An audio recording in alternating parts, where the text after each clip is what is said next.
Alright, just got here and setting up for my team meet. I don't typically have I don't have a morning routine. I saw that video with Alex Hormozy a while ago. I thought it was pretty funny how he needed to explain that, but I guess I've tried it before. Meditating in the morning, eating specific foods. Oh man. What else? Just having all this stuff I do in the morning, which I tried, didn't really do much for me. I mean, I used to wake up first thing in the morning, roll out of bed, and start working, and that's how I built my first company. And then just one thing did feel shitty as I sort of started my second company is I would do the same thing, roll out of the bed, and then start working on the company. Yeah, I didn't like that. So I kind of found a balance now. I just hated missing the morning with the kid. Oftentimes, when he first started school, I remember I didn't walk him too much. I was like, man, I miss that a lot. Because he would cry and say bye to me at the window, and I'm in demo calls. I'm in sales calls. But now I get up earlier. I sit in this parking lot at my gym. I'll do a couple meetings that I need to get. I'd usually do all my meetings in the morning so I can focus in the afternoon. And then I'll head to the gym. I might do another call with my assistant just to have our sync. Then I'll have a quick breakfast and walk the kid to school with him. And I just enjoy that a lot. But anyways, yeah. I just remember Alex Hormozy on one of his videos talking about how you just need to get shit done in the morning. And a lot of people have their morning routines because I guess they found success. They've got enough time now. And they've got enough money to start trying some of that woo-woo stuff. Yeah, I've kind of wanted to try a cold plunge. I don't know if I'd be able to last, but yeah, the gym works well for me. 45 minutes every day, every weekday at least. Just to I step out of the meeting, I step out of work, I step out of reading, and then go to the gym just to unwind mentally. It does help me a little bit. Plus, I need to stay healthy. Otherwise, I will not get any gym in during the day. So, yeah. Today, I've got a couple meetings. Got one with my designer. Then I'm hopping into a product call with my team, my co-founders, so engineers, designers. I usually have my day planned out the night before. I'll write that down, take a picture of it on my phone so I can refer to it, and walk my kid afterwards. I've got a boot camp for onboarding new users oh, sorry, seat just automatically moved. So I got a boot camp today that we're doing for a group of people, just onboarding new users in a big group.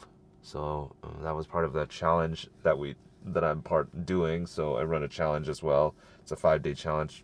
Probably talk more about that. And then I've got some demo calls, some sales calls. Funny enough, yeah, 3.5 years later, I'm still doing sales calls, and I think a lot of people that hop on those demo calls with me are surprised that I'm still running the sales calls. And it's gotten painful enough. I've hit the pain point where I need to get that off my plate, and I'm so excited because I've hired somebody to finally come on and take over the sales process. And yeah, so I'll also be working on a 90-day onboarding plan. I'm actually working alongside with him, believe it or not. So I think one of the most powerful things is to get contribution from team members because you'll get their buy-in. If you have their buy-in, they're way more likely to commit to that and lead that. And essentially, you want to let them lead whatever they're doing and get out of their way. So I'm excited. We've sort of even though I'm totally brand new, I know the sales process. I've never hired a salesperson before, to be honest. I don't know what's it going to be like. I've talked to a lot of friends who have, and yeah, I'm going to get their buy-in and get them to sort of develop the 90-day plan with me. I have a couple ideas of, in terms of expectations, and hopefully I think it's in line so far, so we're going to commit to that and get that over to him. But it'll be great to have somebody finally step in, so I don't need to be doing those calls. But yeah, it's tough. It's tough because I've got to do so much gear switching. I'll jump from meetings to demo calls to focus work to social media to working on helping out with support and then working on marketing. So it's just crazy. Anyways, about to step into this meeting here. Couple meetings, and I'll see you guys. Or I'll see you in a little bit. Maybe I'll pull you along the journey for something that I'm working on today. All right, so I just finished a group onboarding session. So we have this sort of boot camp where we onboard our new users. And one of the things I realized is that you're going to get in, like, first of all, two things I really focused on today when doing sort of anything live is engagement. Engagement is so important because you can lose your audience so quickly. And so getting them to answer questions along the way related to what you're doing. A higher level of engagement means better results for those that are attending, for your customers, whoever. So, I'll always look for an opportunity to ask questions from our customers.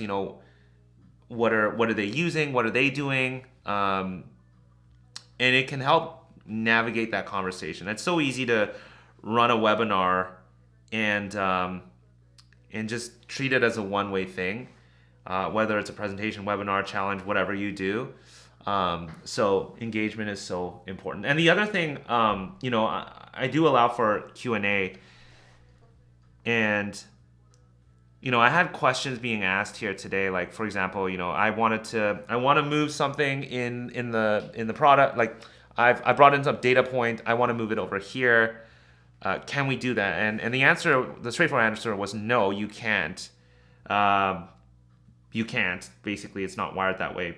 And I sort of explained to them, why can't we? Just briefly. I didn't want to get too technical, but I wanted to get the context. And this is so important, I think, when answering questions to customers, is getting the context, because they may think they know what to ask and they didn't ask the right question. So it's so important to figure out, what is it that they're wanting to do ultimately. Yes, answer their question, but you really got to take it a step further and answer, or understand what the real problem is, because they just might not be asking the right question. So anyways, I got a couple support questions here, and I thought, I'll jump into it. And I don't typically do support, but I think there's just so much learning that can be done sometimes, getting understanding of your customers. I really don't do it, but I think it'd be fun to kind of bring you guys behind the scenes here. So we use Help Scout here. I don't know, should I share my screen one of these days? I just, there's like private information here sometimes. So what do you guys think? Should I share it or maybe keep it small? I don't know.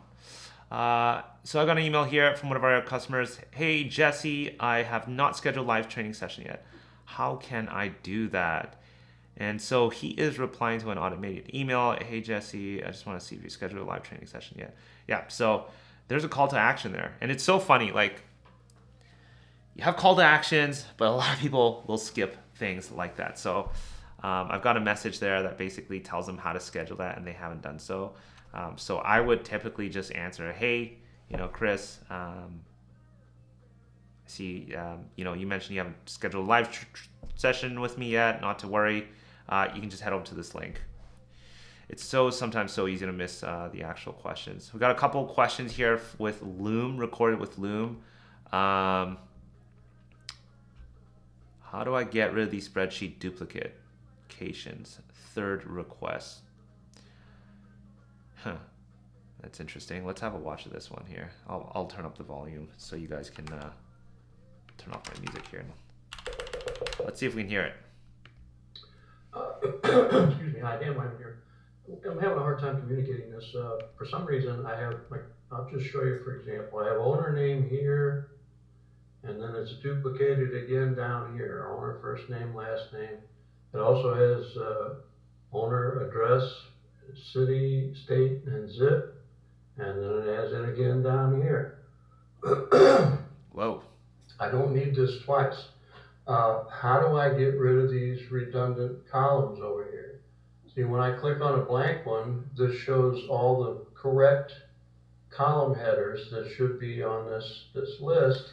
All right, so this is pretty straightforward. Somebody wanted to, it's a pretty simple technical thing. I love using screen recordings to just explain things and be very clear.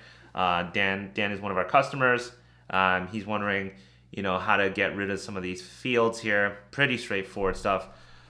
I would just record a video here and answer his question. Nothing in between the lines. Some of the things I noticed, like with a lot of these support questions, is again coming back to that webinar or that training I just did before recording this, was like figuring out again, what are they trying to ask? What is a problem we need to solve for them? And always being a step ahead. This is the challenge with customer support in any company, I think. Really trying to figure out what is the problem, because they might not be asking the right questions. So this one's pretty straightforward. Didn't need to really, and that one's, pretty straightforward to answer. So I got a message here from somebody. We've got a tool on our website called Video Ask. It's really cool because it's got my little head on the corner of my screen.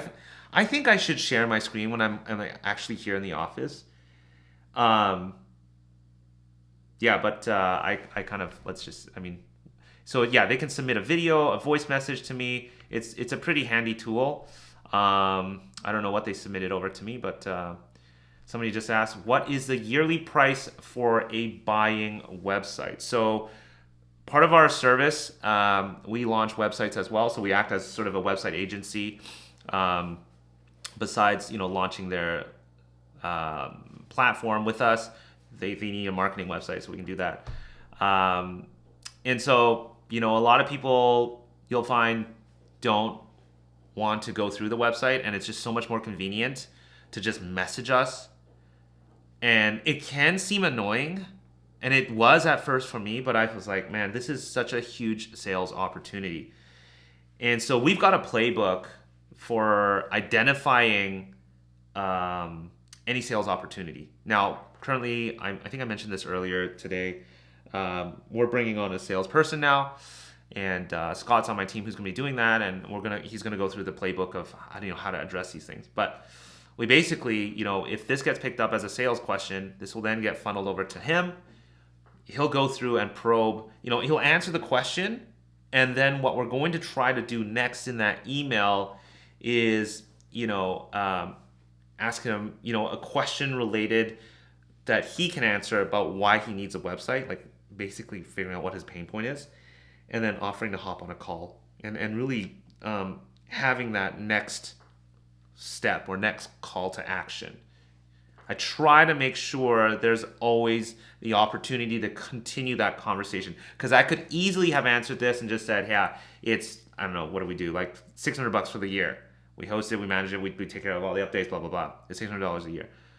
You've lost that opportunity. So a good salesperson will actually try to, bring this onto a call and talk more about it.